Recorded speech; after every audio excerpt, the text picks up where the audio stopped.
ce qui de lui est invisible, sa puissance éternelle et sa divinité.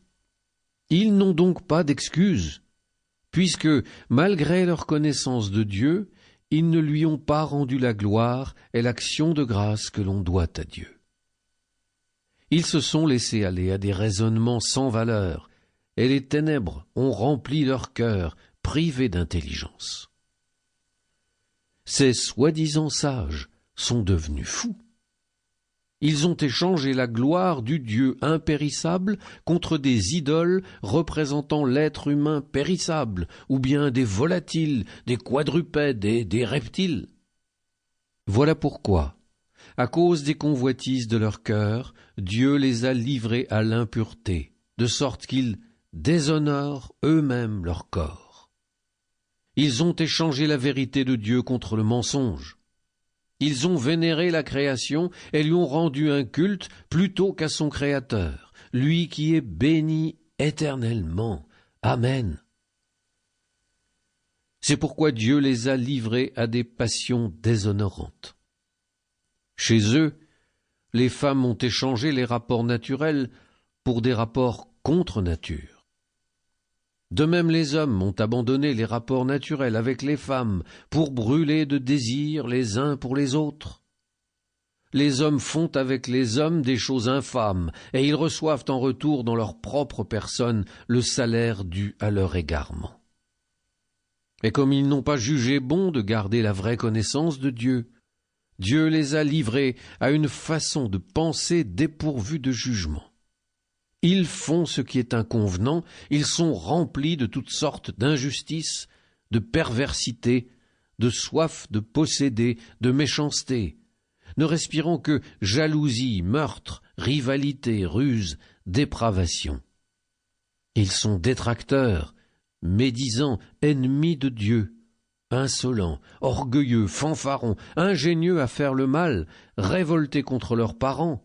Ils sont sans intelligence, sans loyauté, sans affection, sans pitié.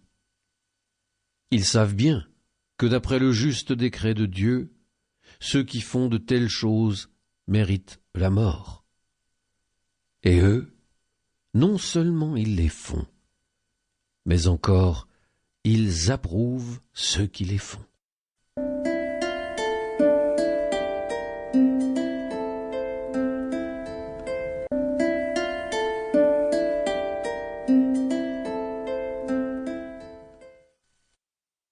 Chapitre 2. De même, toi, l'homme qui juge, tu n'as aucune excuse, qui que tu sois. Quand tu juges les autres, tu te condamnes toi-même, car tu fais comme eux, toi qui juges. Or, nous savons que Dieu juge selon la vérité ceux qui font de telles choses. Et toi, l'homme qui juge ceux qui font de telles choses et les fait toi-même, penses-tu échapper au jugement de Dieu? Ou bien méprises-tu ces trésors de bonté, de longanimité et de patience, en refusant de reconnaître que cette bonté de Dieu te pousse à la conversion? Avec ton cœur endurci, qui ne veut pas se convertir, tu accumules la colère contre toi pour ce jour de colère, où sera révélé le juste jugement de Dieu, lui qui rendra à chacun selon ses œuvres. Ceux qui font le bien avec persévérance et recherchent ainsi la gloire, l'honneur et une existence impérissable recevront la vie éternelle. Mais les intrigants, qui se refusent à la vérité pour se donner à l'injustice, subiront la colère et la fureur.